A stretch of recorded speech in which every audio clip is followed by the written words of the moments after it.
ಅರಿಹಂತ ಉತ್ತಮ ಸಿದ್ಧ ಪ್ರಭು ಉತ್ತಮ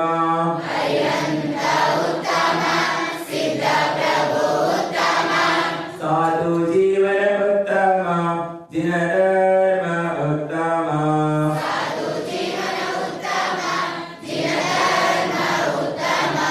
ಅರಿಹಂತ ಶರಣಂ ಸಿದ್ಧ ಪ್ರಭು ಶರಣಂ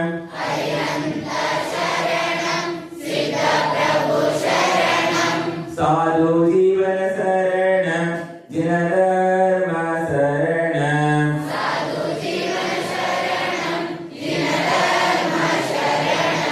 देवादिदेव शांतिनाथ नेमिनाथ पार्श्वनाथ भगवान की अनंत सिद्ध परमेश्वर भगवान की आचार्य भगवान कुंद कुंद भगवान की श्रवणी आचार्य गुरुदेव विद्यासागर महाराज की पूज्य आचार्य गुरुदेव आर्य सर्वनी महाराज की देवता परमो धर्म की परम पूज्य 108 विद्यासागर जी महाराज की परम पूज्य 105 समेत सागर जी महाराज ಭವ್ಯಾತ್ಮರಿಗೆ ಭವ್ಯ ಜೀವಿಗಳಿಗೆ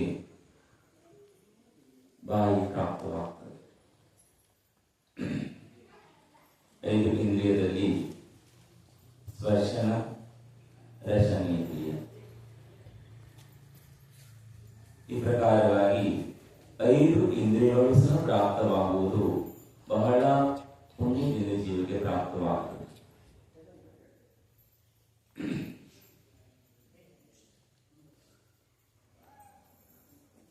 ಮಾತಾಡಬೇಕಾದ್ರೆ ಯಾವಾಗಲೂ ಸಹ ಸತ್ಯವನ್ನು ಮಾತಾಡಬೇಕು, ಸತ್ಯವನ್ನ ಸಮರ್ಥನೆಯನ್ನು ಮಾಡಬೇಕು, ಸತ್ಯ ಪಕ್ಷವನ್ನು ವಹಿಸಬೇಕು.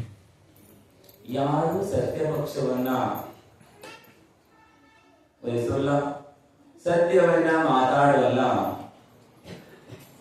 ಅಂತವರು ಮಾತಾಡುವಂತ ಬಾಯಿ ಸಿಕ್ಕಿಯೂ ಸಹ ಅದು ಸಾರ್ಥಕತೆ ಆಗಲ್ಲ. ಸತ್ಯ ಯಾವಾಗಲೂ ಸಹ ಜಯವಂತವಾಗಿರುತ್ತದೆ. ಸತ್ಯಕ್ಕೆ ಸಾವಿಲ್ಲ ಅಂತ ಅವೆಲ್ಲ ಹೇಳ್ತೀವಿ. ಸುಳ್ಳಿನ ಹೆಜ್ಜೆ ಹೆಜ್ಜೆಗೂ ಮೃತ್ಯು ಕಾದಿದೆ. ಪ್ರತಿಯೊಂದು ಹೆಜ್ಜೆಯಲ್ಲೂ ಸಹ ಸುಳ್ಳಿನ ಹೆಜ್ಜೆಯಲ್ಲಿ ಮೃತ್ಯು ಇದೆ. ಆದರೆ ಸತ್ಯ ಹಾದಿಯಲ್ಲಿ ಮೃತ್ಯು ಇಲ್ಲ. ಒಂದು ಸತ್ಯವನ್ನ ಸುಳ್ಳು ಮಾಡುವುದಕ್ಕಾಗಿ, ಅಸತ್ಯವನ್ನು ಮಾಡಲಿಕ್ಕಾಗಿ 100 ಸುಳ್ಳು ಹೇಳಿದರೂ ಸಹ ಏನಾಗ್ತದೆ? ಎಲ್ಲವೂ ಸಹ ಸುಳ್ಳೇ ಆಗ್ತದೆ. ನಾಳೆ ಒಂದಿನ ಸುಳ್ಳಿರುವುದು ಅಸತ್ಯವು ಮೃತ್ಯು ಆಗ್ತದೆ. ಸತ್ಯವಿದ್ದಲ್ಲಿ ಎಲ್ಲವಿದೆ. ಸತ್ಯವೇ ಜಯವಂತ. ಒಂದು ನೆನಪಿಗೆ ಬರ್ತದೆ ನಮಗೆ. ಉತ್ತರ ಭಾರತದಲ್ಲಿ ಯಾರಾದರೂ ಮೃತ್ಯುವಾದ ಮೇಲೆ ಶವಯಾತ್ರೆಯನ್ನ ಕೊಂಡೊಯ್ಯುವಾಗ ಹಿಂದಿ ಪ್ರಾಂತ್ಯದವರು ಅವರು ಹೋಗುವಾಗ ಏನ್ ಹೇಳ್ತಾ ಹೋಗ್ತಾರೆ ಎಲ್ಲರೂ? ಅರಿಹಂತ ನಾಮ ಸತ್ಯ ಸಿದ್ಧ ನಾಮ ಸತ್ಯ. ಏನ್ ಹೇಳ್ತಾ ಹೋಗ್ತಾರೆ ಅವರು? ಅರಿಹಂತ ನಾಮ ಸತ್ಯ ಸಿದ್ಧ ನಾಮ ಸತ್ಯ, ಉಳಿದದ್ದಲ್ಲ ಅಸತ್ಯ. ಅರಿಹಂತ ಭಗವಂತನಿಗೆ ಹೇಳಿದ್ರು, ಅರಿಹಂತ ಬೋಧನೆ ಮಾಡಿದಂತ ಧರ್ಮ ಸತ್ಯವಾದಂತದಿದೆ. ಸಿದ್ಧನು ಕಂಡಂತ ಸಿದ್ಧಾಂತವು ಸತ್ಯವಾದಂತದಿದೆ, ಮತ್ತೆಲ್ಲವೂ ಅಸತ್ಯವಿದೆ. ಅಂದ್ರೆ ಜೀವನ ಪೂರ್ತಿಯಾದ್ರೂ ಸತ್ಯದ ಪರಿಚಯವಾಗಲಿಲ್ಲ. ಬಂಧುಗಳೇ, ಸತ್ಯ ಮಾತಾಡುವುದು ಬೇರೆ, ಸತ್ಯ ಪದದಲ್ಲಿ ನಡೆಯುವುದು ಬೇರೆ. ಸತ್ಯದೊಂದಿಗೆ ಜೀವನವನ್ನು ಯಾರು ಸಾಗಿಸ್ತಾರೆ, ಸತ್ಯ ಪದದಲ್ಲಿ ಹೋಗ್ತಾರೆ, ಅವರು ಸಾಕ್ಷಾತ್ಕಾರವಾಗಿ ಅವರು ಸತ್ಯತ್ವವನ್ನು ಪ್ರಾಪ್ತ ಮಾಡ್ಕೊಳ್ತಾರೆ. ಕೇವಲ ಸತ್ಯ ಮಾಯಲ್ಲಿ ಹೇಳುವುದರಿಂದ ಸತ್ಯವಾಗಲ್ಲ.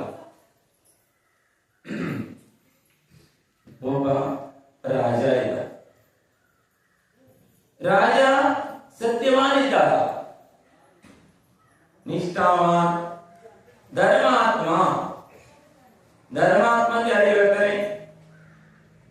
ಯಾರ ಆತ್ಮದಲ್ಲಿ ಧರ್ಮವಿದೆ, ಆತ್ಮದೊಂದಿಗೆ ಹಾಲು ನೀರಿನ ಹಾಗೆ ಒಟ್ಟೊಟ್ಟಿಗೆ ಸಂಬಂಧವಾಗಿದೆ. ಅಂದ್ರೆ ಬೇರೆ ಮಾಡ್ಲಿಕ್ಕೆ ಆಗೋಲ್ಲ. ಪ್ರತ್ಯೇಕವಾಗಿ ಹಾಲು ನೀರನ್ನ ಒಟ್ಟಿಗೆ ಬೇರೆ ಮಾಡ್ಲಿಕ್ಕೆ ಆಗೋಲ್ಲ. ಅದೇ ರೀತಿಯಾಗಿ ಆತ್ಮದೊಂದಿಗೆ ಯಾರು ಧರ್ಮಾತ್ಮರಾಗಿದ್ದಾರೆ ಅಂತ ಧರ್ಮಾತ್ಮರಾದಂತ ರಾಜ ಧರ್ಮದಿಂದ ರಾಜ್ಯವನ್ನು ಸಾಗಿಸ್ತಾ ಇದ್ದ. ನ್ಯಾಯ ನೀತಿ ಇಂದಾತ ರಾಜ್ಯವನ್ನ ಮಾಡ್ತಾ ಇದ್ದ. ಆತನು ಏನ್ ಮಾಡ್ತಿದ್ದ ರಾಜ? ರಾಜನ ಬಜಾರಲ್ಲಿ ಎಲ್ಲಾ ರೈತರು ಮಾಲನ್ನ ಬಜಾರಲ್ಲಿ ತಂದು ಸಂತೆಯಲ್ಲಿ ಮಾರ್ತಿದ್ರು. ಮಾರಿ ಬಂದಂತ ಹಣದಿಂದ ಮಾರ್ಲಿಕ್ಕೆ ಬಂದಂತ ಪ್ರಜೆಗಳು ತಮ್ಮ ಜೀವನವನ್ನು ಸಾಗಿಸ್ತಿದ್ರು. ರಾಜ ಆದೇಶವನ್ನು ಮಾಡಿದ. ಬಜಾರದಲ್ಲಿ ಬಂದಂತ ಪ್ರಜೆಗಳು ಮಾಲನ್ನು ತೆಗೆದುಕೊಂಡು ಬರ್ತಾರೆ. ತೆಗೆದುಕೊಂಡು ಬಂದಂತ ಮಾಲು ಒಂದು ವೇಳೆ ಖರೀದಿ ಆಗದೇ ಇದ್ರೆ, ವ್ಯಾಪಾರವಾಗದೇ ಇದ್ರೆ ವ್ಯಾಪಾರಸ್ಥರು ದುಃಖಿ ಆಗ್ತಾರೆ, ರೈತರು ದುಃಖಿ ಆಗ್ತಾರೆ. ಹಾಗಾಗಿ ಬೆಳಗಿನಿಂದ ಸಂಜೆ ತನಕ ಸಂತೆ ನಡೆಯುತ್ತೆ. ಸಂತೆಯ ಅಂತಿಮ ವೇಳ, ಲಾಸ್ಟ್, ಇನ್ನೇನು ಸಂತೆ ಮುಕ್ತಾಯವಾಗ್ತದೆ. ಆ ಸಮಯದಲ್ಲಿ ರಾಜ ಸಂತೆಯಲ್ಲಿ ಪ್ರವೇಶವನ್ನು ಮಾಡುತ್ತಿದ್ದ. ಆತನು ಆದೇಶವನ್ನ ಮಾಡಿದ್ದ, ಯಾರ ಮಾಲ್ ಖರೀದಿ ಆಗಲ್ಲ,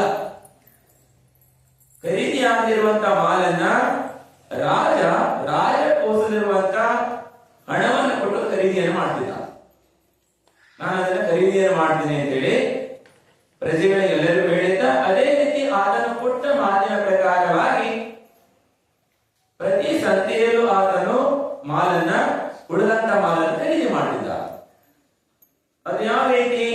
ಯೋಗ್ಯವಾದ ಬೆಲೆ ಖರೀದಿಯನ್ನು ಮಾಡುವಂಥದ್ದು. ಇಲ್ಲ ವ್ಯಾಪಾರ ಆಗಲಿಲ್ಲ, ಕಡಿಮೆ ಬೆಲೆ ಖರೀದಿ ಮಾಡೋದು ಇಲ್ಲ, ಯೋಗ್ಯ ಬೆಲೆ ಖರೀದಿಯನ್ನು ಮಾಡ್ತಿದ್ದ. ಹಾಗೆಯೇ ಅಂದಿನ ದಿನ ಸಂತೆಯಲ್ಲಿ ಒಬ್ಬ ವ್ಯಕ್ತಿ ಒಂದು ಮೂರ್ತಿಯನ್ನ ತಗೊಂಡು ಬಂದಿದ್ದ, ಮಾಡಿಕೊಂಡು. ಮೂರ್ತಿಯನ್ನು ಆತನು ವ್ಯಾಪಾರ ಮಾಡಿ ಆತನ ಜೀವನವನ್ನು ಸಾಗಿಸ್ತಿದ್ದ. ಆದ್ರೆ ಬೆಳಗ್ಗೆಯಿಂದ ಸಂಜೆ ತನಕ ಸಂತೆಯಲ್ಲಿ ಮೂರ್ತಿ ಇಟ್ಕೊಂಡ್ರೆ ಯಾರು ಆತನ ಮೂರ್ತಿ ಖರೀದಿನೇ ಮಾಡಲ್ಲ, ಯಾರು ನೋಡಲ್ಲ. ಎಲ್ಲರೂ ನೋಡ್ತಾರೆ, ನೋಡಿದ ಮೇಲೆ ಕೇಳ್ತಾರೆ, ಇದು ಯಾವ ವಿಗ್ರಹವಿದೆ, ಇದು ಯಾರ ವಿಗ್ರಹ ಇದೆ? ಅರಿಯಂತ ಭಗವಂತನ ವಿಗ್ರಹವು ಅಥವಾ ಯಾರ ವಿಗ್ರಹ ಇದೆ ಇದು ಎನ್ನುವುದನ್ನ ಕೇಳಿದ ತಕ್ಷಣ ಆತ ಹೇಳ್ತಿದ್ದ, ಇದು ಶನಿಯ ವಿಗ್ರಹ. ಏನ್ ಹೇಳ್ತಿದ್ದ ಆತ? ಶನಿ ವಿಗ್ರಹ ಅಂತ ಹೇಳಿದ ತಕ್ಷಣ ಯಾರು ಖರೀದಿನೇ ಮಾಡ್ತಾ ಇರಲಿಲ್ಲ, ಹಾಗೇನೆ ಹೋಗ್ತಿದ್ದಾರೆ. ಹಾಗೇನೆ ಸಂಜೆ ತನಕ ಹಾಗೇನೆ ಇದ್ದು ಯಾರು ಖರೀದಿ ಮಾಡಲಿಲ್ಲ. ರಾಜ ಹೋಗ್ತಾನೆ, ರಾಜ ನೋಡ್ತಾನೆ. ನೋಡಿದ ತಕ್ಷಣ ಆತ ಅದನ್ನ ಕೇಳ್ತಾನೆ, ಶನಿ ವಿಗ್ರಹ.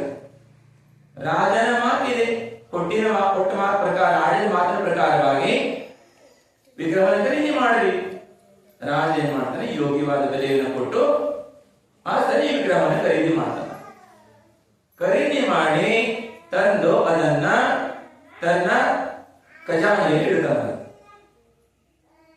ಬೊಕ್ಕಸ, ರತ್ನ, ಬಂಗಾರ, ಬೆಳ್ಳಿ ಎಲ್ಲ, ಅಂದ್ರೆ ರಾಜನ ಏನು ಸಂಪತ್ತಿದೆ, ಸಂಪತ್ತು ಇಡುವಂತ ಕೊಠಡಿಯಲ್ಲಿ ಶನಿ ವಿಗ್ರಹವನ್ನು ಕೊಟ್ಟು ಇಟ್ಟ ಮೇಲೆ ಆ ದಿವಸ ಆತನು ಮಲ್ಕೊಂತಾನ. ರಾತ್ರಿಯಲ್ಲಿ ಆತನಿಗೆ ಏನಾಗ್ತದೆ? ನಿದ್ದೆ ಬರ್ತದೆ. ನಿದ್ದೆ ಬಂದು ರಾತ್ರಿ 12 ಗಂಟೆಗೆ ಆತನು ಕಣ್ಣು ತೆರೀತಾನ. ಕಣ್ಣು ಬಿಟ್ಟು ನೋಡಿದಾಗ ಒಬ್ಬಳು ಹೊರಗೆ ಹೋಗ್ತಾ ಇರ್ತಾಳೆ. ರಾಜನ ಮನೆಯಿಂದ ಸೀದಾ ಬರ್ತಾ ಇರ್ತಾಳೆ. ಹೊರಗೆ ಬಂದು ರಾಜನ ದರ್ವಾಜದಿಂದ ದಾಟಬೇಕು ಹೋಗ್ತಾ ಇರ್ತಾಳೆ. ಆಗ ರಾಜ ಕೇಳ್ತಾನೆ, ತಾವು ಯಾರು? ಎಲ್ಲಿ ಹೋಗ್ತಾ ಇದ್ದೀರಿ?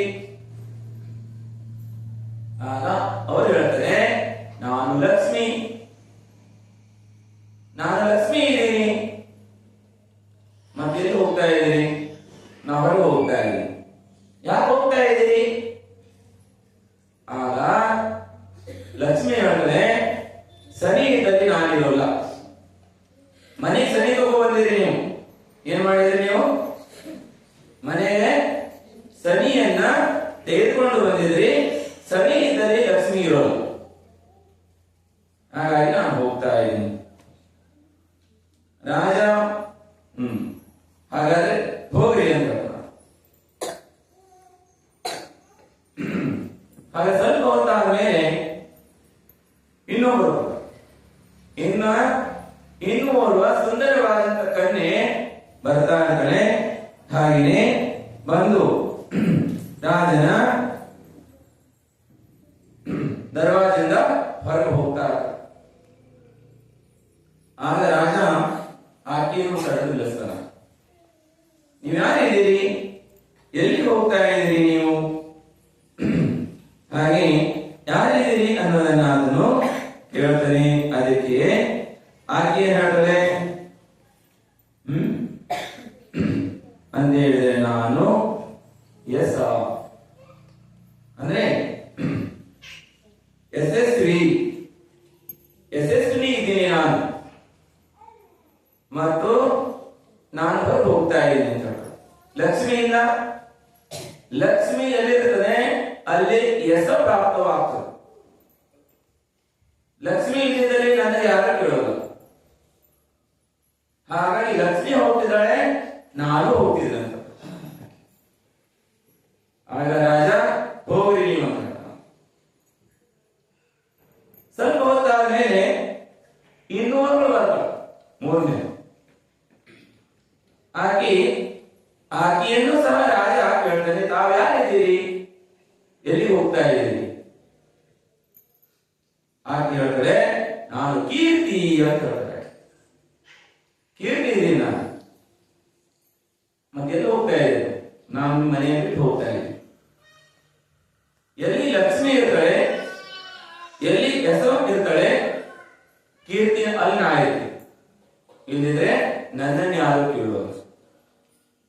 ಹಾಗೆ ನಾನು ಹೋಗ್ತಾ ಇದ್ದೀನಿ ಅಂತ ಹೊರಗು. ಆಗಲೂ ಸಹ ರಾಜ ಹೋಗ್ರಿ ಅಂತ ಹೇಳ್ತಾನ. ಸ್ವಲ್ಪ ಹೋದಾದ್ಮೇಲೆ ಇನ್ನು ಓರ್ವ ಬರ್ತಾರೆ. ಯಾರು ಅಂದ್ರೆ ವೈಭವ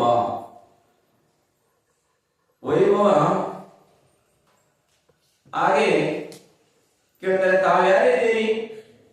ನಾನು ವೈಭವ ಇದ್ದೀನಿ. ತಾವೆಲ್ಲಿ ಹೋಗ್ತಾ ಇದ್ದೀರಿ? ನಾವು ಹೋಗ್ತಾ ಇದ್ದೀನಿ ಅವರೇ. ಎಲ್ಲಿ ಲಕ್ಷ್ಮಿ ಇರ್ತಾಳೆ, ಎಲ್ಲಿ ಹೆಸರು ಇರ್ತದೆ, ಎಲ್ಲಿ ಕೀರ್ತಿ ಇರ್ತಾಳೆ, ಅಲ್ಲಿ ವೈಭವ ನಾನು ಇರ್ತೀನಿ. ಕೀರ್ತಿ ಇರ್ತದೆ, ವೈಭವ ನಾನು ಇರೋದು. ನಾನು ಹೋಗುದು.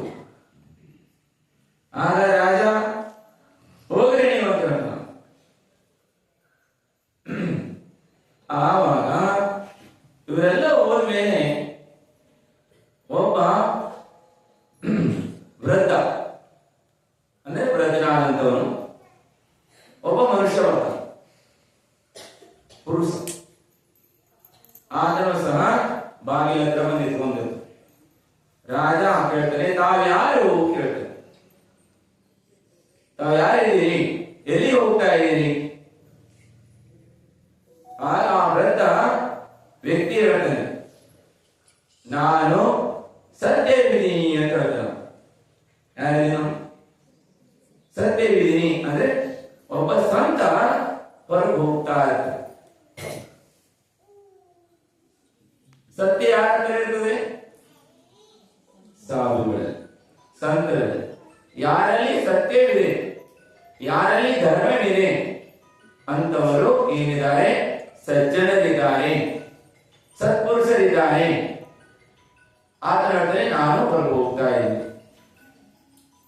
ಆಗ ರಾಜ ಹೇಳ್ತಾನೆ, ಲಕ್ಷ್ಮಿ ಹೋದ್ರು, ಆದ್ರೆ ನಾನು ಏನು ವಿಚಾರ ಮಾಡಲಿಲ್ಲ. ಎಷ್ಟು ಹೋಗ್ತಾ ಇದ್ದು ಅದು ವಿಚಾರ ಮಾಡಲಿಲ್ಲ. ಕೀರ್ತಿ ಹೋಗ್ತಾ ಇದ್ದು ನಾನು ವಿಚಾರ ಮಾಡಲಿಲ್ಲ, ವೈಭವ ಹೋಗ್ತಾ ಇದ್ದು ಅದನ್ನು ವಿಚಾರ ಮಾಡಲಿಲ್ಲ. ಆದ್ರೆ ಸತ್ಯ ಹೋಗ್ತಾ ಇದೆ ಅಂದ್ರೆ, ಸತ್ಯ ನಮ್ಮಿಂದ ಹೊರ ಹೋಗ್ತಾ ಇದೆ ಮನೆಯಿಂದ ಅಂದ್ರೆ ಎಲ್ಲವೂ ಹೋದಾಗ ಏನೂ ಇಲ್ಲ.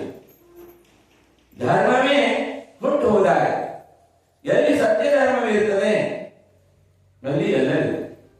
ಆಗ ರಾಜ ಹಾಸಿಗೆ ಎದ್ದು ಬೇಗ ಆ ವೃದ್ಧನ ಸಮೀಪ ಹೋಗ್ತಾನೆ. ವೃದ್ಧನ ಸಮೀಪ ಹೋಗಿ ವೃದ್ಧನ ಕಾಲ ಹಿಡ್ಕೊಳ್ತಾನ. ಕಾಲ ಹಿಡ್ಕೊಂಡು, ಹೇ ಸಜ್ಜನ, ಸತ್ಯ ಪುರುಷ, ನೀನು ಮಾತ್ರ ಬಿಟ್ಟು ಹೋಗಬೇಡ, ಎಲ್ಲರೂ ಹೋಗಿ, ಆದ್ರೆ ನಿನ್ನ ಮಾತ್ರ ನಿನ್ನ ಹೊರಗೋಗ್ಲಿಕ್ಕೆ ಕೊಡೋಲ್ಲ ನಾನು. ನೀನಿಲ್ಲ ಅಂದ್ರೆ ಜಗದಾಗ ಏನೂ ಇಲ್ಲ, ಸತ್ಯ ಇದೆ, ಎಲ್ಲ ಇದೆ. ಆಗ ಆ ವೃದ್ಧ ಏನ್ ಮಾಡ್ತಾನೆ, ವಾಪಸ್ ಬರ್ತಾನೆ. ವಾಪಸ್ ಬಂದು ತನ್ನ ಸ್ಥಾನದಲ್ಲಿ ಆಗ ವಿರಾಜಮಾನ. ಆಗ ವಾಪಸ್ ಬಂದು ಕುತ್ಕೊಂಡ ಮೇಲೆ ಸ್ವಲ್ಪ ಹೊತ್ತಾದ್ಮೇಲೆ ಲಕ್ಷ್ಮಿ ಬರ್ತಾರೆ ವಾಪಸ್. ಕೇಳ್ತಾನೆ, ನೀವು ಯಾಕೆ ವಾಪಸ್ ಬರ್ತಾ ಇದ್ದೀರಲ್ಲ? ಹಾ, ಸತ್ಯ ಇದ್ದಲೇ ನನ್ನ ನಿವಾಸ ಅಂತಾರೆ. ಎಲ್ಲಿ ಸತ್ಯ ಇರ್ತದೆ, ಸತ್ಯ ಇದೆ, ಸತ್ಯ ಇದ್ದಲ್ಲೇ ನನ್ನ ನಿವಾಸ ಇದೆ. ಲಕ್ಷ್ಮಿನೂ ವಾಪಸ್ ಬರ್ತಾರೆ. ಲಕ್ಷ್ಮಿ ಬಂದ ಮೇಲೆ ಯಶನು ಸಹ ವಾಪಸ್ ಬರ್ತಾರೆ. ಕೀರ್ತಿ, ಕೀರ್ತಿನೂ ವಾಪಸ್ ಬರ್ತಾರೆ. ವೈಭವ, ವೈಭವನೂ ವಾಪಸ್ ಬರ್ತಾರೆ. ಆದ್ರೆ ಸತ್ಯವನ್ನು ಕಳ್ಕೊಂಡ್ರೆ ಎಲ್ಲವನ್ನು ಕಳ್ಕೊಂಡಾಗ ಮತ್ ಪುನಃ ಎಲ್ಲವರು ಬಂದು ತಮ್ಮ ತಮ್ಮ ಸ್ಥಾನದಲ್ಲಿ ಏನಾಗ್ತಾರೆ, ಅವರು ವಿರಾಜಮಾನರಾಗ್ತಾರೆ. ಸತ್ಯ ಎಲ್ಲಿದೆ, ಸತ್ಯ ಇದ್ದಲ್ಲಿ, ಎಲ್ಲಿ ಸತ್ಯ ಇದ್ದಲ್ಲಿ ಯಾವುದು ನಡೆಯೋಲ್ಲ, ಯಾವ ಶನಿನೂ ನಡೆಯೋಲ್ಲ, ಯಾವ ರಾಹುನು ನಡೆಯೋಲ್ಲ, ಯಾವ ಕೇತು ನಾಟನೂ ನಡೆಯೋಲ್ಲ. ಎಲ್ಲಿ ಸತ್ಯವಿದೆ, ಸತ್ಯ ಬೀಜ, ಸತ್ಯದಲ್ಲಿ ಎಲ್ಲವೂ ಇದೆ. ಅಂತ ಸತ್ಯವನ್ನ ಯಾರಲ್ಲಿದೆ ಅಂದ್ರೆ, ಸತ್ಯವನ್ನು ಕೇವಲ ಮಾತಾಡುವುದಿಲ್ಲ, ಸತ್ಯವನ್ನು ಏನ್ ಮಾಡಬೇಕು, ತಮ್ಮ ಆಚರಣೆ ಇಡಬೇಕು. ಸತ್ಯವನ್ನು ಯಾವಾಗಲೂ ಸಹ ನಾವು ರಕ್ಷಣೆಯನ್ನು ಮಾಡಬೇಕು.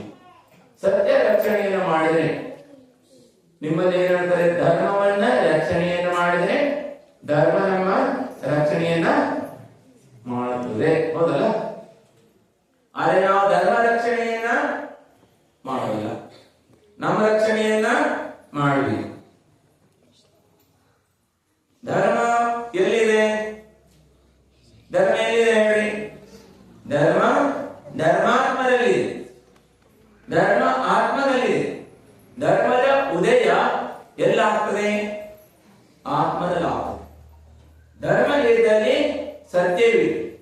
ಎಲ್ಲಿ ಧರ್ಮವಿದೆ, ಧರ್ಮಾತ್ಮರು ಸತ್ಯವಾದಿ.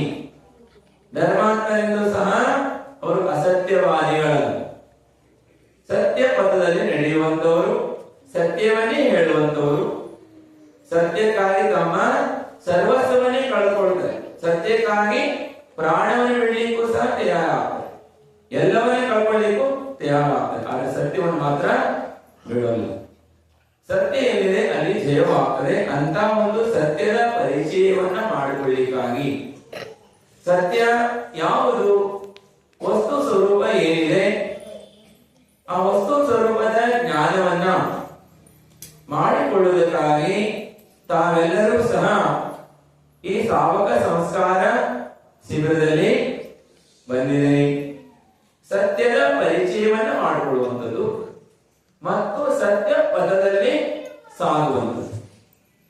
ಸತ್ಯ ಪರಿಚಯವಾದ ತಕ್ಷಣ ಸತ್ಯವಾದಿ ಆಗುವ, ಸತ್ಯದ ಮಾರ್ಗದಲ್ಲಿ ಪದದಲ್ಲಿ ನಡೆದಾಗ ಸತ್ಯವಾದಿ ಅಂತ ಹೇಳ್ತಾರೆ. ಧರ್ಮಾತ್ಮರು ಅಂತ ಒಂದು ಪರಿಚಯ ಈ ಶಿಬಿರ, ಸಂಸ್ಕಾರ ಶಿಬಿರಗಳಲ್ಲಿ ಬಹಳ ಕಡೆಯಲ್ಲಿ ಪರಿಚಯವಾಗಿದೆ. ಆದ್ರೆ ಸತ್ಯ ಯಾವುದು ಅನ್ನುವಂತ ಕಸೂಟಿ ಅಂದ್ರೆ ಬಂಗಾರವನ್ನ ಸಂಶೋಧನೆ ಯಾರು ಮಾಡ್ತಾರೆ, ಯಾರು ಮಾಡ್ತಾರೆ?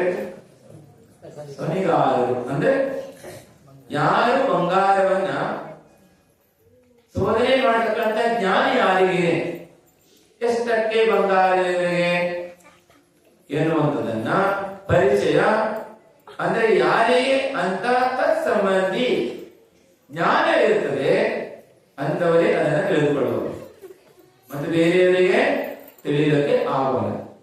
ಅಂತ ತಿಳಿಯುವಂತ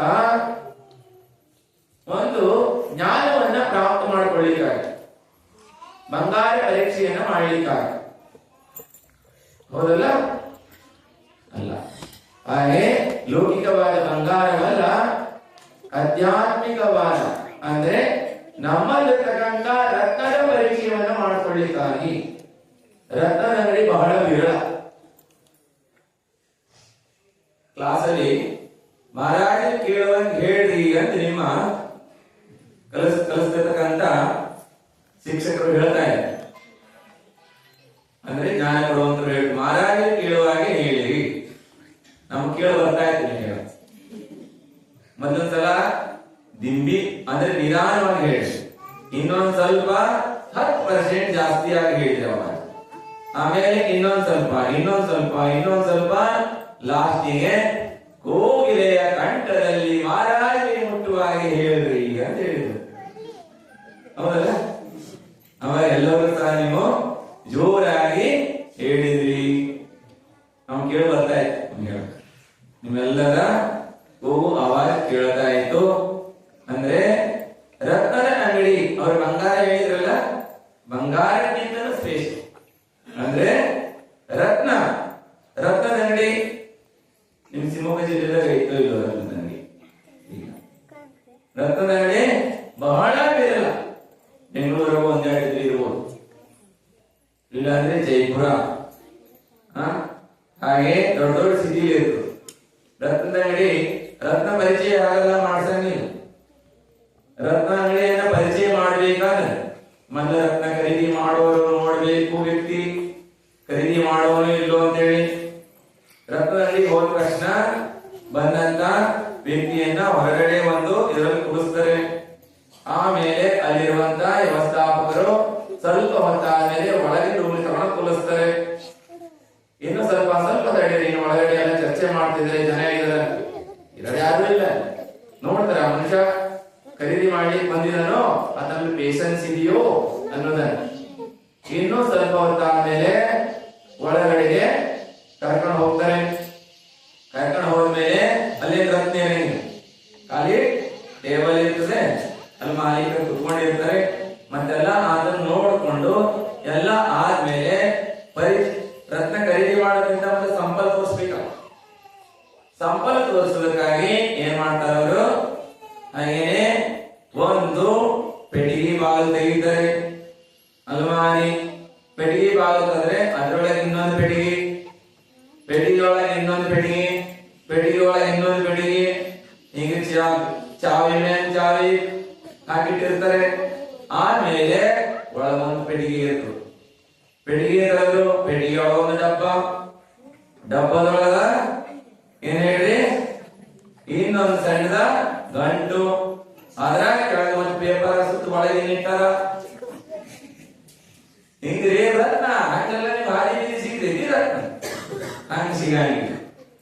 ಮತ್ತ ಎಲ್ಲ ಆದ್ಮೇಲೆ ಆತೇನು ಮಾಡ್ತಾನ, ಈಗ ನೋಡಿ ಸಂಪಲ್ ಐತಿ ಒರಿಜಿನಲ್ ತೋರ್ಸಂಗಿಲ್ಲ. ಮತ್ತ ಡೆಮೋ ಪೀಸ್ ಅಂದ್ರೆ ಏನಂತೀರಿ, ಅಂದ್ರೆ ಒರಿಜಿನಲ್ ಇನ್ನು ಒಳಗೆ ಇದೆ ಅದನ್ನ ತೋರ್ಸಂಗಿಲ್ಲ. ಹಂಗ ರತ್ನ ಇದೆ. ಏನ್ ಹೇಳ್ರಿ, ಸಮ್ಯಕ್ ದರ್ಶನ್, ಸಮ್ಯಕ್ ಜ್ಞಾನ, ಸಮ್ಯಕ್ ಚಾರಿತ್ರ್ಯ ಎನ್ನುವಂತ ರತ್ನದ ಪರಿಚಯವನ್ನ, ರತ್ನದ ಅಂದ್ರೆ ಪರೀಕ್ಷೆ ಮಾಡತಕ್ಕಂತ ತೋರಿಸಿದ್ರೆ ಅವರು ನಿಮಗೆ ರತ್ನ ಹೌದು ಅಲ್ಲ ಗೊತ್ತಾಗುತ್ತೆ. ನಿಮ್ಮ ಕೈಯಲ್ಲಿ ಒಂದು ರತ್ನ ತಂದು ಕೊಟ್ಟರು, ಸೇಮ್ ಅದೇ ರೀತಿ ಇರೋದ ಇನ್ನೊಂದ ಸೇಮ್ ಇದೆ, ಇನ್ನೊಂದು ಏನಾಗಿದೆ ಡೂಪ್ಲಿಕೇಟ್ ರತ್ನ ಕೊಟ್ಟರು. ಎರಡನೇ ಪರಿಚಯ ಮಾಡ್ಕೊಂತೀರಿ, ಆಗ್ತದ? ಜ್ಞಾನ ನಿಶ್ಚಿತ ಮಾಡ್ಕೊತೀರಿ. ನಿಮಗೆ ರತ್ನದ ಪರಿಚಯ ಮಾಡುವಂತ ಜ್ಞಾನ ಪ್ರಾಪ್ತವಾದ್ರೆ ಕೈ ಹಿಡಿದ ತಕ್ಷಣ ಹೇಳ್ತೀರಿ, ಇದು ಒರಿಜಿನಲ್ ಇದೆ, ಇದು ಕಾಜಿದೆ, ಇದು ಗ್ಲಾಸ್ ಇದೆ, ಡೂಪ್ಲಿಕೇಟ್ ಇದೆ, ಒರಿಜಿನಲ್ ಅಲ್ಲ ಅನ್ನುವಂಥದ್ದು ನಿಮಗೆ ಗೊತ್ತಾಗ್ತದೆ. ಅದಕ್ಕಾಗಿ ಆ ಜ್ಞಾನವನ್ನ ನಿಮಗೆ ಇಲ್ಲಿ ಪ್ರಾಪ್ತವಾಗ್ತದೆ. ಯಾವ ಕಾಲೇಜಲ್ಲೂ ನಿಮಗೆ ಜ್ಞಾನ ಸಿಗೋಲ್ಲ. ಅಂತ ಜ್ಞಾನವನ್ನ ಪ್ರಾಪ್ತ ಮಾಡ್ಕೊಳ್ಳಿಕ್ಕೆ ತಾವೆಲ್ಲ ಬಂದಿದ್ರೆ ಅಂದ್ರೆ ಬಹಳ ಭವ್ಯ ಜೀವಿಗಳಿದೆ. ನೀವು ರತ್ನದ ಪರಿಚಯವನ್ನ ಮಾಡಿಕೊಳ್ಳೋದಕ್ಕಾಗಿ ರತ್ನಕರಣ ಶ್ರಾವಕಾಚಾರ ಶ್ರಾವಕರಿಗಾಗಿ ಆಚಾರ್ಯರೊಂದು ನಿಮಗೊಂದು ರತ್ನ ಪೆಟ್ಟಿಗೆಯನ್ನು ಬರೆದಿದ್ದಾರೆ. ಅದ್ರ ಪರಿಚಯವನ್ನು ಮಾಡ್ಕೊಳ್ಬೇಕಂದ್ರೆ ಮೊದಲು ಬೇಸಿಕ್ ನಾಲೆಜ್ ಅನ್ನು ಪಡ್ಕೋಬೇಕು. ಬೇಸಿಕ್ ನಾಲೆಜ್ ಪಡ್ಕೊಂಡಾಗ ಪ್ರಾಪ್ತವಾಗ್ತದೆ. ಅದಕ್ಕಾಗಿ ತಾವೆಲ್ಲರೂ ಸಹ ಬಂದಿದ್ರೆ ಕ್ಲಾಸ್ ಮಾತ್ರ ಮಿಸ್ ಮಾಡ್ಕೋಬೇಕು. ಯಾಕಂದ್ರೆ ಏನಾದ್ರೂ ಒಂದು ವಿಷಯ ನಿಮಗೇನಾದ್ರೂ ಕೇಳೋದು ಮಿಸ್ ಆದ್ರೆ ಎಲ್ಲ ಕೇಳಿ ಸಹ ಮತ್ತೇನಾಗ್ತದೆ, ಎಲ್ಲ ಬರ್ತಾವ. ಹಂಗ ಮಾಡ್ಕೋಬೇಡ್ರಿ. ಅದಕ್ಕಾಗಿ ಎಲ್ಲರೂ ಸಹ ಏನ್ ಮಾಡಬೇಕು, ಕ್ಲಾಸಿಗೆ ತಪ್ಪದೇ ಬರಬೇಕು, ಅನುಶಾಸನ ಪಾಲನೆ ಮಾಡಬೇಕು ಎಲ್ಲರೂ ಸಹ. ಇಲ್ಲಿ ಯಾರಿಗೂ ಸಹ ಏನಿಲ್ಲ, ಯಾವುದೇ ರೀತಿಯಾದಂತ ಅಡ್ಜಸ್ಟ್ಮೆಂಟ್ ಇಲ್ಲ. ಎಲ್ಲರೂ ಕ್ಲಾಸಿಗೆ ಸರಿಯಾಗಿ ಸಮಯಕ್ಕೆ ಸರಿಯಾಗಿ ಬರಬೇಕು. ಎಲ್ಲರೂ ಸಹ ಬೆಳಿಗ್ಗೆ ನೋಡ್ರಿ ಪೂಜೆ ಕ್ಲಾಸ್ ಆಗ್ತದೆ. ಬೆಳಿಗ್ಗೆ ಒಂದು ಪೂಜೆಯನ್ನ 6ರಿಂದ 8:30 ತನಕ ಅಭಿಷೇಕ ಪೂಜೆಯನ್ನ ಮಾಡ್ಲಾಗ್ತದೆ. ಅದಕ್ಕಾಗಿ ಎಲ್ಲರೂ ಸಹ ಶಿಬಿರಾತ್ರಿಯವರು ಏನಿದಿರಿ, ಶಿಬಿರದಲ್ಲಿ ಕುತ್ಕೊಂಡಿದ್ರಿ, ಎಲ್ಲರೂ ಸಹ ಹೆಚ್ಚಿನ ಸಂಖ್ಯೆಯಲ್ಲಿ ಎಲ್ಲರೂ ಸಹ ಪೂಜಾ ಅಭಿಷೇಕ ಮಾಡಿ ಬರಬೇಕು. ನಿಮಗೆ ಪಾತ್ರೆ ಕೊಟ್ಟಿರೋದು ಇಡ್ಲಿಕ್ಕಲ್ಲ, ಪಾತ್ರೆಯನ್ನು ಕೊಟ್ಟಿರೋದು ಪೂಜೆ ಮಾಡ್ತು ಕಲಿಸ್ಲಿಕ್ಕೆ. ಪೂಜೆ ಪಾತ್ರೆಯನ್ನು ಪ್ರತಿ ಶಿಬಿರಾತ್ರಿಗೆ ಸಂಘದ ವತಿಯಿಂದ ಉಚಿತವಾಗಿ ಕೊಟ್ಟಿದ್ದಾರೆ. ಹಾಗೆಯೇ ಸಮವಸ್ತ್ರ ಸಾಡಿ ಕೊಟ್ಟಿದ್ದಾರೆ, ಧೋತಿ ದುಪ್ಪಟ ಕೊಟ್ಟಿದ್ದಾರೆ, ಸಲ್ಯ, ಟೋಪಿ, ಹಾಗೆಯೇ ಪುಸ್ತಕ, ಪೆನ್ನು, ಎಕ್ಸೈಜು, ಚೀಲ ಪ್ರತಿಯೊಂದು ಸಹ ಯಾಕೆ ಕೊಟ್ಟಿರೋದು ಉಪಯೋಗ ಮಾಡ್ಕೊಳ್ಳಿ. ನಿಮಗೆ ಪಾತ್ರೆ ಹಿಡಿಲಿಕ್ಕಲ್ಲ, ಇದನ್ನು ಸಮ್ಯ ಜ್ಞಾನ ಜನರು ಪ್ರಭಾವ ಸಂಘದಿಂದ ಕೊಟ್ಟಿದ್ದಾರೆ. ನಿಮಗೆ ಅದು ಉಪಯೋಗ ಮಾಡ್ಕೋಬೇಕು. ಬೆಳಿಗ್ಗೆ ನೋಡಿದ್ವಿ ಪೂಜೆ ಮಾಡುವ ಸಂಖ್ಯೆ ಕಡಿಮೆ ಇತ್ತು, ಹಾಗಾಗಬಾರದು. ಎಲ್ಲರೂ ಪೂಜೆ ಮಾಡ್ಲಿಕ್ಕೆ ಬರಬೇಕು, ಪೂಜೆ ಕಲ್ತ್ಕೊಳ್ಬೇಕು. ಯಾಕೆ ನೋಡ್ರಿ, ಮಹಾರಾಜರೇ ಕ್ಷಮಾ ಮಾಡ್ರಿ ಅಂದ್ರೆ ಹೇಗಾಗ್ತೈತ್ರಿ? ನಾವಂತೂ ಕ್ಷಮಾನೇ ಇದೀವಿ, ಕ್ಷಮಾ ಧರ್ಮ ಬಿಟ್ಟಿವಿ ಅಂದ್ರೆ ಯಾವ ಧರ್ಮ ಇಲ್ಲ ನಮ್ಮ ಕಡೆಗೆ. ಕ್ಷಮಾ ಬಿಟ್ಟಿವಿ, ಇನ್ಯಾವ ಧರ್ಮ ಇದೆ ನಮ್ಮ ಕಡೆಗೆ? ಕ್ಷಮಾ ಬಿಟ್ಟಿವಿ ಅಂದ್ರೆ ಎಲ್ಲಾ ಧರ್ಮ ಹೋಯ್ತು. 3 ಗುಣ ಆಯ್ತು, ನಾವು ಉತ್ತರ ಗುಣ ಯಾವುದಿಲ್ಲ, ಎಲ್ಲ ನಷ್ಟವಾಗಿ ಬಿಡ್ತದೆ. ನಾವಂತೂ ಕ್ಷಮಾ ಅಂತೂ ಹಿಡ್ಕೊಂಡಿದ್ವಿ, ನಮ್ ದೊಡ್ಡ ಆಸ್ತಿ ಐತಿ. ನೀವು ಕ್ಷಮಾ ಮಾಡಿದ್ರೆ ಕ್ಷಮಾ ಅಂತ ಐತಿ. ಆದ್ರೆ ನೀವು ನೋಡ್ರಿ, ನವದಾ ಭಕ್ತಿ ಮಾಡ್ಬೇಕಂದ್ರೆ ಮತ್ತೆ ಎಲ್ಲಿ ಸಿಗೋರು ನಿಮ್ಗೆ? ಎಲ್ಲಾ ಹೋಗಿದ್ರೆ ನವದಾ ಭಕ್ತಿಗಳು ಸಿಗ್ತಾವ. ನೋಡ್ರಿ, ನವದಾ ಭಕ್ತಿ ಯಾವಾಗ ಮಾಡಿದ್ರು? ಮಹಾರಾಜ ಬಂದ ನವದಾ ಭಕ್ತಿ ಮಾಡ್ತಿರಲ್ಲ, ಆ ಸಮಯದಲ್ಲಿ ಸಿಗ್ತದೆ. ಅವಾಗ ಏನ್ ಮಾಡೋದು? ಅವಾಗ ಏನು ಹೊಂದಾಣಿಕೆ ಮಾಡಕ್ ಬರಲ್ಲ. ನಮ್ಗೆ ಹೇಳಿದ್ರೆ ಆಚಾರ್ಯ ಭಗವಂತರ 9 ಭಕ್ತಿ ಮಾಡ್ಬೇಕಂತ ಹೇಳಿದಾರ, ನಮ್ಗೆ 7 ಗುಣ ಇರ್ಬೇಕಂತ ಹೇಳಿದಾರ. ಶ್ರಾವಕರೇ ಇದೆ, ನಿಮ್ಮಲ್ಲಿ ಗುಣ ಇರ್ಬೇಕಾದ್ರು, ನಿಮ್ಮಲ್ಲಿ ಸಟಾವಶ್ಯಕ ಗೊತ್ತಿರಬೇಕು. ದೇವ್ ಪೂಜೆ, ಗುರುಪಾಸನೆ, ಸ್ವಾಧ್ಯಾಯ, ಸಂಯಮ, ತಪ, ದಾನ, ಸಕ್ರಿಯಾಣಿ ದಿವಸ ಮಾಡಬೇಕು. ಮುನಿ ಮಹಾರಾಜರು ನಿಮ್ಮನೆ ಬಾಗಿಲಲ್ಲಿ ಹಾಲು ಹೋಗ್ತಾ ಇದ್ದಾರೆ ಅಂದ್ರೆ ನೀವೇನ್ ಮಾಡಬೇಕು? ಪ್ರತೀಕ್ಷೆ ಮಾಡಬೇಕು. ನಿಮ್ಮ ಮನೆಯಲ್ಲಿ ಏನ್ ಬೇಕಾದ್ರೆ ಕೊಡಲ್ಲ, ನಿಮ್ ಕರೆದ ತಕ್ಷಣ ಬರಂಗಿಲ್ಲ, ಪುಣ್ಯದ ಬರ್ತಾವ. ತಿಳ್ಕೊಬೇಡ್ರಿ, ನಿಮ್ಮ ಮನೆ ನಿಂತ್ಕೊಂಡ ತಕ್ಷಣ ಬರ್ತಾರೆ ಅಂತ ತಿಳ್ಕೊಬೇಡ್ರಿ. ಮಹಾರಾಜ ನಿಂತ್ಕೊಂಡ ತಕ್ಷಣ ಬರಂಗಿಲ್ಲ, ಡೈಲಿ ನಿಂತ್ಕೊಂಡಿರ್ಬೇಕು, ನಿಂತ್ಕೊಂಡೇ ಬರಂಗಿಲ್ಲ. ಕೆಲವರಿಗೆ ನಿಂತು ಬಿಟ್ರ ಮಹಾರಾಜ ನಮ್ಮನೆಗೆ ಬಂದ್ಬಿಟ್ರ, ಮುಂದಿನ ಜಗಳ ಮಾಡ್ರ. ನಿಮಗೆ ಅವರಿಗೂ ಏನಿದೆ ಅಧಿಕಾರ ಇದೆ. ಹಾಗೆ ಅವರು ಕೆಲಸ ಮಾಡ್ತಾರೆ, ನಿಮ್ ಕೆಲಸ ಮಾಡಿ ಅವ್ರ ಪುಣ್ಯದಲ್ಲಿ ಹೋಗ್ತಾರೆ, ನಿಮ್ಮನೆಗೆ ಬಂದು ನಿಮ್ಮನೆಗೆ ಬರ್ತಾರೆ. ಪ್ರತಿದಿನ ಮಾಡಬೇಕು. ನಮ್ಗೆ ಹೇಳಿದ್ದಾರೆ, ಯಾರು ಶ್ರಾವಕರಿದ್ದಾರೆ, ಶ್ರಾವಕರು ಶ್ರದ್ಧಾವಾನ್, ವಿವೇಕವಾನ್, ಕ್ರಿಯಾವಾನ್. ಜೈನರು ಅಂತ ಯಾರು ಹೇಳ್ತಾರೆ? ಜೈನರು ಅಂದ್ರೆ ಇವರು ದಿನಧರ್ಮವನ್ನ ಪಾಲನೆ ಮಾಡುವವರು ಅಂತ ನಮ್ಗೆ ಗೊತ್ತಾಗ್ತದೆ. ಆವಾಗ ಜೈನರ ಮೇಲೆ ಸಟ್ಟಾವಸರ ಪಾಲನೆ ಮಾಡ್ತಾರೆ. ಹೋಗ್ತೀವಿ ಅವ್ರ ಮನೆಗೆ, ಮರೆಲ್ಲ ಹೋಗ್ಬೇಡ್ರಿ ಅಂತಾರೆ. ಜೈನರು ಅಂತ ಕೇಳಿದ್ರೆ ಹೋಗ್ಬೇಕು ತಾನೇ. ಅವ್ರ ಮನೆಗೆ ಹೋದಾಗ ಅವರು ಬಡದಾನ ಮಾಡದೆ ನಿಂತ್ಕೊಂಡ್ರೆ ಜೈನರಲ್ಲ ಅವರು. ಹೌದಲ್ಲ? ಮಹಾರಾಜ ಬರೋದು ಬಿಡೋದು ಹೋಗಿ ಬಿಟ್ಟು ನೀವು ಸಟ್ಟಾವಸರ ಆಚಾರ್ಯ ಹೇಳಿರಲಿಲ್ಲೋ? ನಾ ಹೇಳ್ತಾ ಇಲ್ಲ, ಸತ್ಯವ ಸುಳ್ಳು ಇದೆಯಲ್ಲ ಹಾಗೆ ಸತ್ಯವನ್ನೇ ಸತ್ಯವಂತರೇ ನಿಮ್ಮ ಮನೆಯಲ್ಲಿ ನೀವು ಪ್ರದಾನ ಮಾಡಿ ನಿಮ್ಮ ಬಾಗಿಲು ಬರ್ತಾರೆ. ನೀವೇನು ಊಟ ಮಾಡ್ತೀರಿ ಅದೇ ಕೊಡ್ರಿ. ಅದಕ್ಕಾಗಿ ತಿಳ್ಕೋಬೇಕು. ಪೂಜೆ ಮಾಡೋದಕ್ಕೆ ಆಹಾರ ಕೊಡೋದಕ್ಕಾಗಲಿ ಎಲ್ಲ ತಿಳ್ಕೋಬೇಕು. ತಿಳಿಸ್ಲಿಕ್ಕಾಗಿಯೇ ಈ ಶಿಬಿರದ ಆಯೋಜನೆ ಮಾಡಲಾಗಿದೆ. ಮತ್ತೆ ಇಲ್ಲಿ ಬಂದ್ಕೊಂಡು ಇಲ್ಲಿ ಶಿಬಿರಕ್ಕೆ ಬಂದ್ರೆ ಮಹಾರಾಜರೆಲ್ಲ ನಮ್ಮನ್ನೆಲ್ಲ ಪೂರ ಬೇರೆ ಮಾಡ್ಬಿಡ್ತಾರೆ. ನೇಮ್ ಕೊಟ್ಬಿಡ್ತಾರೆ. ನೇಮ್ ತಗೊಂಡ್ರೆ ಕೊಡ್ತೀವಪ್ಪ. ನೇಮ್ ತಗೊಂಡ್ರೆ ಕೊಡಾಕ್ ಕೇಳಿದ್ರೆ ನಮಗೆ ಮಾಲೇನ ಅಷ್ಟೇನ ಅರ್ಥದ ತಿಳಿದ್ರ ಹಿಂಗಲ್ಲ ಮಣಿ ಮಣಿನ ಮಾಡಲ್ಲ ರತ್ನ ಇದ್ದ ನೀವು ಬೇಕಂದ್ರ ಹೇಳಿದವಲ್ಲ ಹಿಂಗ ಡಬ್ಬದೊಳಗೆ ಇಟ್ಟಿರ್ತೀವಿ. ಖರೀದಿ ಮಾಡುವ ಬಂದ ಅವರೇನ್ ವಿಚಾರ ಮಾಡದ ಆ ಮನುಷ್ಯ ತಗೊಳ್ಳುವ ಯೋಗ್ಯತೆ ಇಲ್ಲ. ಖರೀದಿ ಮಾಡಕ್ ಬೇಕು ಜನ ಖರೀದಿ ಮಾಡಕ್ ಆಗಂಗಿಲ್ಲ. ಯೋಗ್ಯತೆ ಇದ್ರ ಕೊಡಾಕ ಹಾಗೆ ಎಲ್ಲರಿಗೂ ಕೊಡಂಗಿಲ್ಲ. ತಿಳ್ಕೊಳ್ರಿ ನೀವು. ಅದಕ್ಕಾಗಿ ಎಲ್ಲರೂ ಶಿಬಿರಕ್ಕೆ ಬರಬೇಕು. ಆಬ್ಸೆಂಟ್ ಆಗಬಾರ್ದು. ಈಗೆಲ್ಲ ಹೋದ್ರೆ ಮನೆಗೆ ಹೋಗ್ಬೇಕು. ಹಾಗೆ ಮುಂದೆ ಹೋಗಕ್ ಹೋಗ್ಬೇಡ್ರಿ. ನಾಳೆ ದಿವಸ ಏನಿದೆ ಅಂತ ಹೇಳಿದ್ರೆ ನಾಳೆ ಸಂಯಮವನ್ನ ಗ್ರಹಣೆ ಮಾಡತಕ್ಕಂತ ಒಬ್ಬಿ ಶಿವ ತಯಾರಾಗಿ ನಿಂತಿದ್ದಾರೆ ಅಂತ ಸಂಯಮ ಮಹೋತ್ಸವದಲ್ಲಿ ತಾವು ತಮ್ಮನ್ನ ತೊಡಗಿಸಿಕೊಂಡು ತಮ್ಮ ಜೀವನವನ್ನ ಸಾರ್ಥಕತೆಯನ್ನ ಮಾಡ್ಕೊಳ್ಬಹುದು. ಮಾಡ್ಕೊಳ್ಬೇಕಂತ ನೀವಿಲ್ಲ. ಏನಿಲ್ಲ ಮಾಡ್ಕೊಳ್ಬೇಕಂತ ನೀವಿಲ್ಲ. ನೀವೇನಾದ್ರೂ ಮಾಡ್ಕೊಂತೀವಿ ಅಂದ್ರೆ ಬರ್ಬೋದು. ಜೀವ ಎಲ್ಲ ಸ್ವತಂತ್ರ ಇದ್ದಾರೆ. ಹಾಗೆ ಯಾರು ಇಂಥ ಸಂಯಮ ಮಹೋತ್ಸವದಲ್ಲಿ ತಮ್ಮನ್ನು ತೊಡಗಿಸಿಕೊಳ್ತಾರೆ ಅಂತವರಿಗೆ ಒಂದಿನ ಸಂಯಮ ಪ್ರಾಪ್ತವಾಗ್ತದೆ. ಸಂಯಮ ಪ್ರಾಪ್ತವಾಗಿ ಯಾರಿಗೂ ಸಹ ಸ್ವರ್ಗ ಮೋಕ್ಷ ಪ್ರಾಪ್ತವಾಗಲ್ಲ. ಯಾಕಂದ್ರೆ ಮುಂದಿನ ಎಲ್ಲ ಕಾರ್ಯಕ್ರಮಗಳು ಅಂತೆ ಈಗಾಗಲೇ ಮುಂದಿನ ಕಾರ್ಯಕ್ರಮ ಮುಂದುವರಿಸಿದ್ದಾರೆ. ನಾಳೆಯಿಂದ ಎಲ್ಲ ಕ್ಲಾಸ್ಗಳಿಗೆ ಎಲ್ಲರೂ ಸಹ ಏನಾಗಬೇಕು ತಪ್ಪದೆ ಎಲ್ಲ ಬರಬೇಕು. ಮುಂದೆ ಬಾಲಕರು ಸಹ ಒಂದು ವೇಳೆ ಬಂದು ಅವರು ಭರ್ತಿ ಆಗೋದಿದ್ರೆ ನಾಳೆ ಅವಕಾಶಗಳಿದೆ. ಬಂದು ಫಾರಂ ತುಂಬಿಸಿ ಭರ್ತಿಯನ್ನು ಮಾಡಬಹುದು. ಬಿಟ್ಟು ಹೋಗಿರೋದನ್ನ ಮಾಲಕರಿಗೆ ಕವರ್ ಮಾಡ್ತಾರೆ. ಅಹಿಂಸಾ ಪರಮೋ ಧರ್ಮಕಿ.